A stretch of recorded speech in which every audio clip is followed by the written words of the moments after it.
Hey guys, welcome back to my channel. So today I thought I would come on and talk about something that really sucks that it exists, but it does. And I really wanted to come on and talk about karmic relationships and my experience being in one, and what you should what I didn't look out for, what I was ignoring, or now that I'm older. That was 3 years ago, maybe. Now that I'm older, I see how it was a karmic relationship and everything like that. So by definition on Google, a karmic relationship is one that's filled with all-consuming passion, difficult to maintain, not meant to last. It's a learning experience.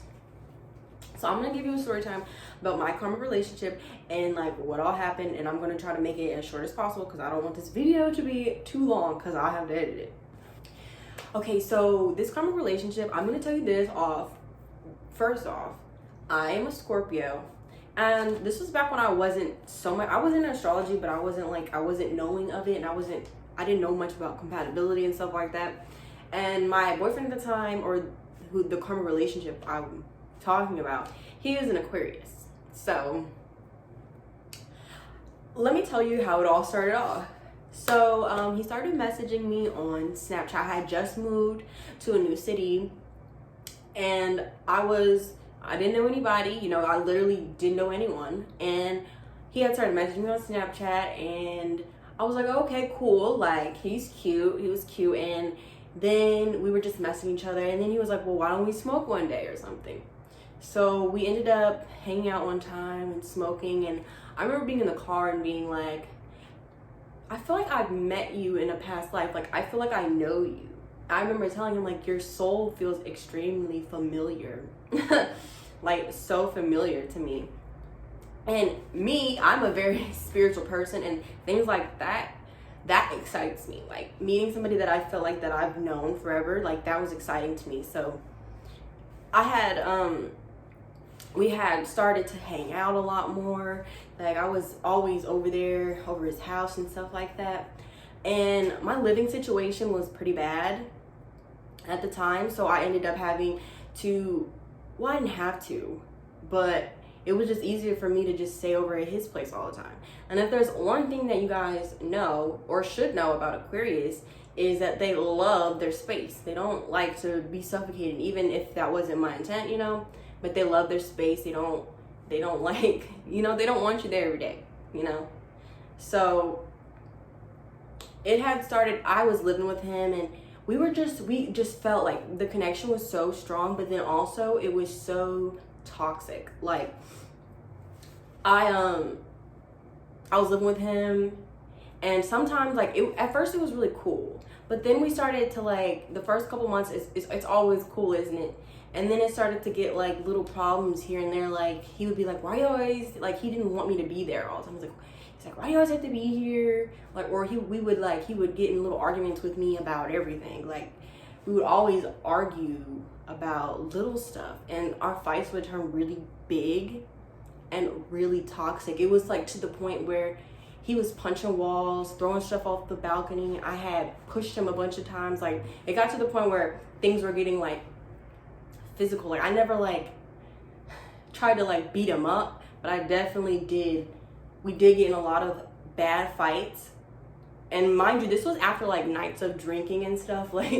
So you already know how that goes, even though that's not even a good thing. But it was just a lot of toxicness. And towards the end of our relationship, I had thought that it was getting a little bit better. I'm hoping that things change, because I really did love him, and I felt I'd known him before, in a past life. I really wanted a future with him, but it was just I wanted a serious relationship. I wanted somebody that I could be around 24/7. Not 24/7 really, but I don't have a problem living with my significant other, because I'm a Scorpio. I'm all about if I love you, I want you around, and sadly Aquariuses are more, they like to be left alone a lot. And so that was hard, because I feel we were just complete opposites about what we wanted out of life too, because I know I would have talked to him about stuff and he would be talking about how he would want to go on trips and stuff by himself. Like, he never wanted to include me in things, and like, it hurt me a lot. But it's like, I'm like, do you not care about me? Do you not like love me? That's what that makes you feel. So I remember I was just starting to notice, like, wow, we just are two different people. Like, we have so many similarities. Like, we like a lot of the same things. We're very creative and open-minded. But when it came to like our values and our loyalty, it was really different. So I'm gonna tell you what happened towards the end of our relationship, and then I'm gonna tell you what I learned from that relationship. So I had my boyfriend at the time. He was a bartender, and he was working at this place. And mind you, he was an attractive dude, okay? And a lot of girls liked him. So he had like a lot of coworkers that would like kind of have crushes on him. So I had befriended, I think like a couple of his coworkers, because I would go there all the time. And I had became friends with one, and we would invite her over all the time. I went over to her house for Thanksgiving. We went over there for Thanksgiving. I would get my nails done with her, like everything. And I would tell her about our problems, because we always had so many problems. Like, it could never be peaceful. And honestly, I'm just gonna be so honest, I really feel it's just because I was staying with him. Like, he just did not like that. Like, he just wanted to do his own thing. Like, and he just hated that I lived there with him. Like, he just always wanted to be by himself. So I started to, like, towards the end of that relationship, when I was hanging out with her, you know, I would cry to her about it. Like, I would tell her everything, and then she would try to comfort me, and then she would go in there and talk to him and try to comfort him, and blah, blah, blah, blah, blah. So let's fast forward towards like New Year's. Me and him had went out, because I had just turned 21 in November, and so I was like going out with him to the bars and stuff, like, because, you know, I was finally old enough to do that.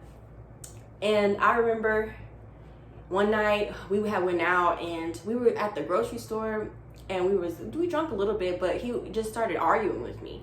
And this is just something that he would always do. Like, he would just get irritated with me and argue with me. And I honestly, now I know it was just his way of pushing me away and trying to get us to like break up. Because I notice guys don't really want to break up with you. They just want to treat you like crap, and then to send you on your way.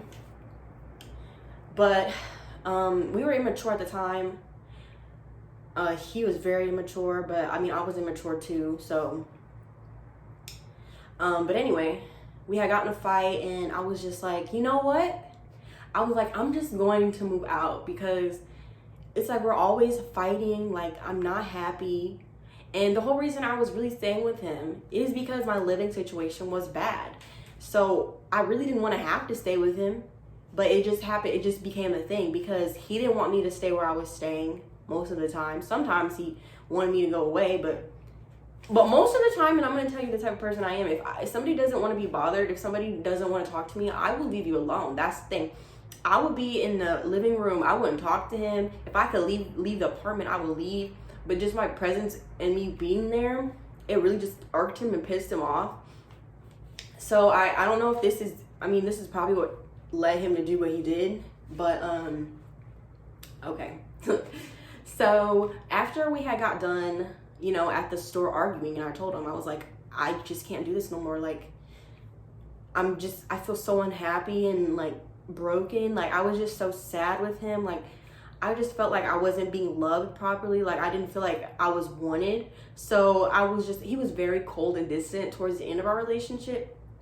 And back then I wasn't as intuitive as I am now, but I was getting like really weird feelings that I couldn't really explain, and I would cry about them sometimes. But then when I would try to talk to him about it, it just wasn't really like something that he cared to talk about, or he would pretend like he was like, oh yeah, I understand. Like, he would pretend like he was there for me.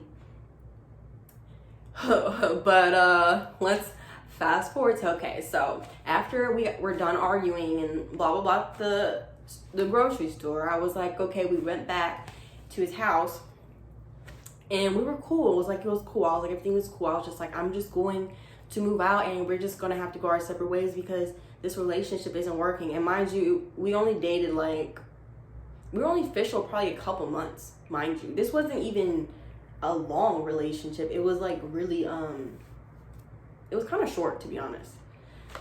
So we had got back to his crib and we were just chilling, talking. Like, it was a good mood. Like, I wasn't in a bad mood. I was still on good terms with him because I said, we can just be friends, I guess, but I'm just going to move on about and do my own thing and move out, you know, because that was best. So we were chilling, drinking, talking, watching TV. And I remember he was on his phone trying to show me something, or like, it was like towards in my face. And I remember a text message popping up from an unsaved number, and it was really long. Like, it was a long text message, and I was like, who's that? Because it was a long message, and the first start of the message was kind of romantic in a sense, and I'll kind of explain to you what it said, or what I can remember it said. And I was like, who's that? And he was like, I don't know. Like, he didn't even know who it was.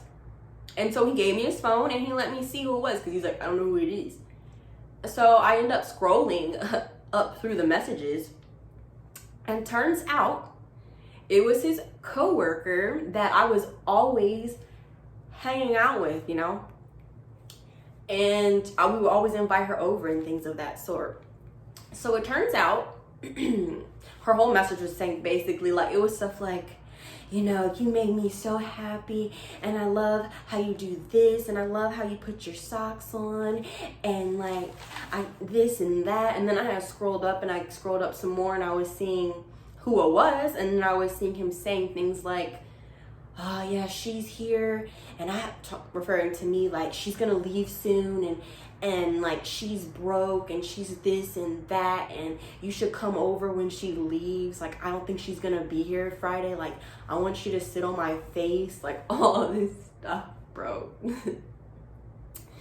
And like, that was honestly the biggest betrayal I've ever experienced in my life. And I know they say Scorpios go through a lot of betrayals, but that betrayal hurt me and broke me, not even gonna lie, for an entire year, because I actually genuinely love this man, and I just never thought that he would cheat on me.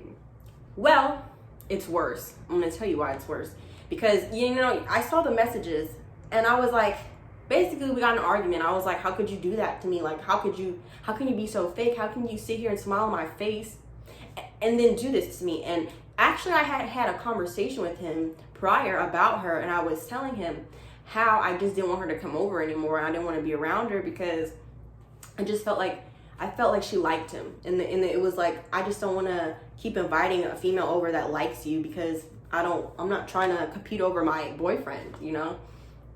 But actually, it turned out that one of the days that we had invited her over, she had went to get a Lyft or Uber home, and from our apartment, and he had walked her downstairs, and I didn't think anything of it.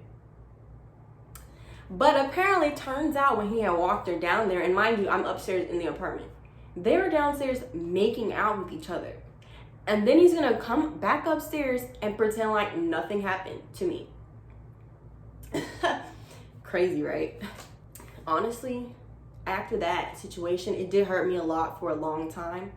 And I really didn't trust him. And it kind of sent me on a downward spiral, because I don't know, I was young. Like, that was my first like actual relationship with a guy, and somebody that I really loved. And even though I feel like he didn't love me the same, like, I still never expected him to do that, like, be so sneaky and bring over the girl that he's cheating on me with to our crib and hang out and drink with her and all this stuff. And now that I look back on it, like, I didn't see the signs. I mean, I felt my intuition. I felt something was off, but I didn't see the signs for what they were. I was in denial. So,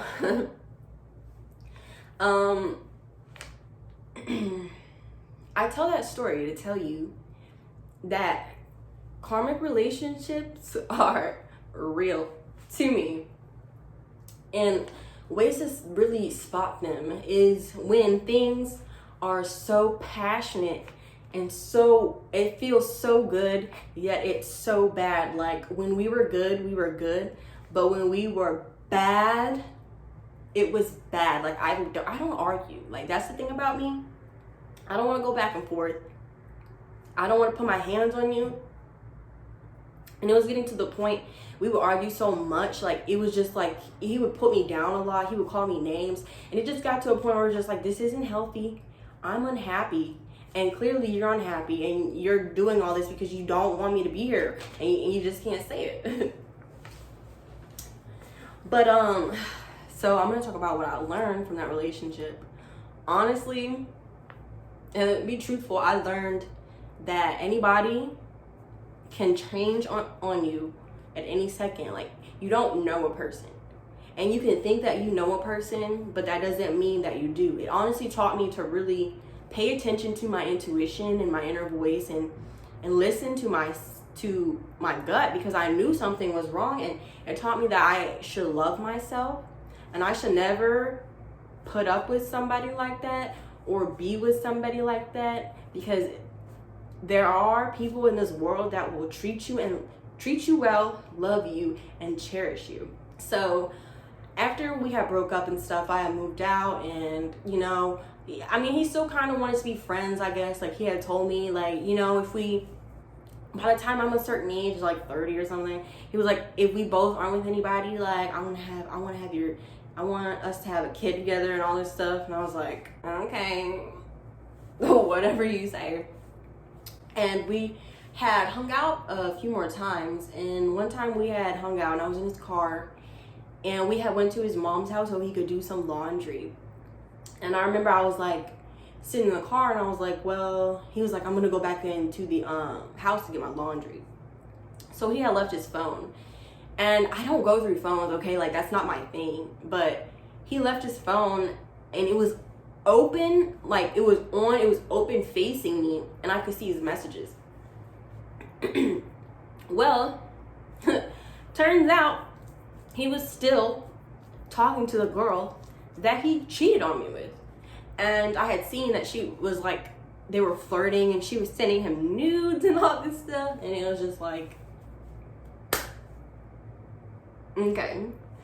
So when he had got back in the car, I was just like, are you serious, bro? Like I left it out on her nudes. I left the picture out on her nudes, and I left it on his seat. He was a really bad cheater. Like he was not good at hiding anything. I don't understand why he was so terrible at hiding everything, but he was. And I remember I had left it out, and I was like, he had came back into the car, and he seen it, and he was just like,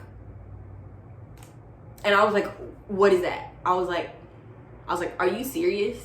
And he was like, oh, me, I'm just like, it's not even. And I was like, no. I was like, bro, you literally have no type of loyalty. I'm like, why are you still hanging out with me? Why are you still seeing me or trying to be cool with me when you're talking to the girl that literally tore us apart, in a sense, even though it wasn't her fault? He would have done that with anyone, I'm pretty sure, because he has some type of commitment issues. Like he's just, I think it's honestly an Aquarius thing. They just don't want to be in an actual relationship. They want to be free to do their own thing. And it's like, if you know you are that type of person, don't pursue somebody who actually wants a serious relationship or who wants to be in a relationship. Like, don't do that. Like, tell somebody all bat like how you are, instead of making me have to go through that. But yeah, you guys, that was my story time about my karmic relationship and what I went through. And what I pretty much learned is just, I need to love myself more. I need to value myself more. I need to be more independent. I became a lot more independent. I didn't rely on a man for anything. I wasn't really relying on him for much. I mean, he gave me a place to stay, and I was grateful for that. But even him having that over me, it was just like, he could kick me out at any time. And it just taught me that I have to be independent, and I can't rely on anybody for anything. So yeah, you guys, that was my story time about my karmic relationship that I went through. If you guys have any more video suggestions, leave them down below, because I always like new ideas. And make sure you subscribe, thumbs it up, And I'll see you guys in the next video.